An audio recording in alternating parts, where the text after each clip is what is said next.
We've got new developments in the war on women as the impact of a slew of new measures aimed at making it harder for women to exercise their legal right to abortion care services goes into effect. Last year, 22 states implemented measures, and so far this year, 10 more states are on track to follow suit. Now, just this week, South Dakota lawmakers passed a bill that requires women to visit fake crisis pregnancy centers where they face shame and blame before they can have an abortion. And the Alabama House of Representatives passed 4 measures aimed at cutting off access, including a measure that could make it illegal to have an abortion after 6 weeks.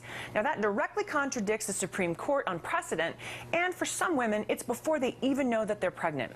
These bills are all part of an insidious anti-woman strategy designed to limit our rights and mount a challenge against Roe v. Wade.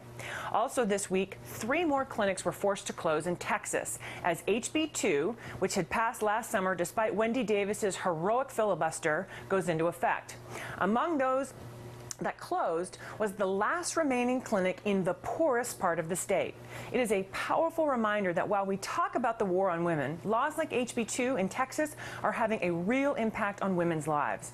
And as more of these laws are implemented around the country, more women are being deprived of their rights and forced to make impossible choices.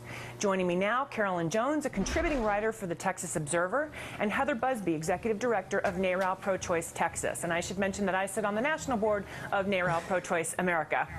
I want to start, Heather, with you and talk about what's going on in Texas. You know, the first part of the law is what we would call a trap law. I wonder if you could talk a little bit about that. And then we know the second part of the law, or the next phase, actually goes into effect in September, which is going to make it even worse. Right, that's correct, Karen. So with the first part of the law, the first 3 provisions of the law, we went from 42 clinics a year ago, and now we're down hovering right around 20 clinics left in the state.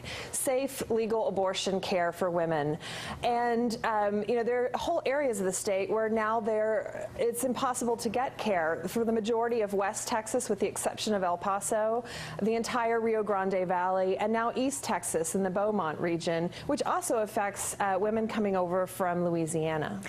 But those parts of that, I think we have a full screen that shows, so you're talking about 44 clinics to 24 clinics, and then in September, you'll be down to 6 clinics, which is going to make it even more nearly impossible for women. And not surprisingly, I mean, given that the closures in the poorest part of the state, it's really going to affect low-income women the hardest.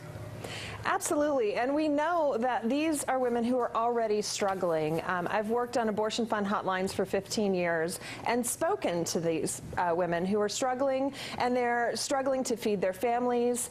And after the 2011 cuts to family planning, where we lost more than 70 family planning clinics across the state of Texas, they can't even access preventative reproductive health care. Right. And Carolyn, you wrote an article for the Texas Observer kind of describing the impact of HB 2 on one woman, telling one woman's story in particular. You called her Sarah. We know that's not in the piece. We know that's not her real name.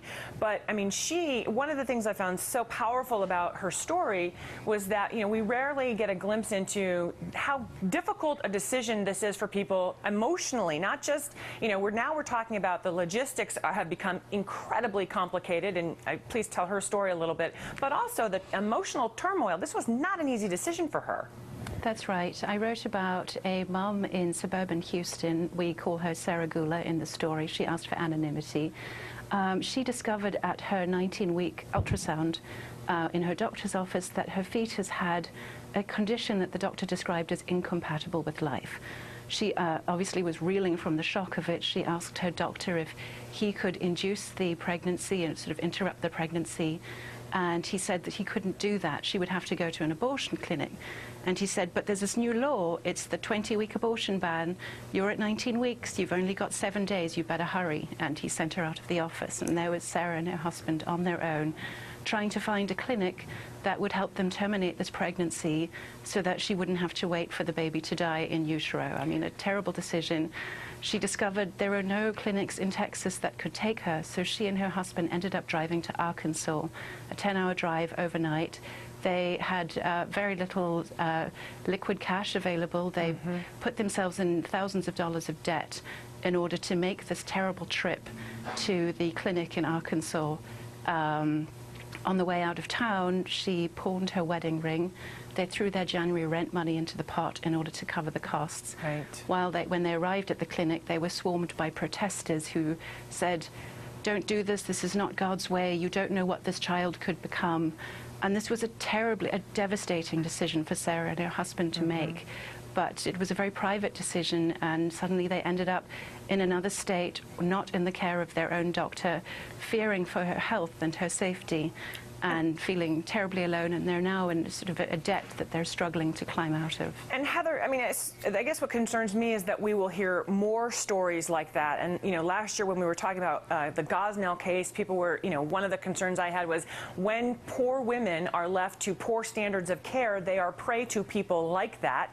Here in this instance, thank goodness this woman and her husband were able to borrow the money and sell her ring. I mean, what a dramatic story to go to Arkansas to get this done. Clearly this was a hard choice, and yet now we're looking at potentially more women in the state of Texas facing those kinds of very tough choices, perhaps even trying to go to Mexico to get an abortion.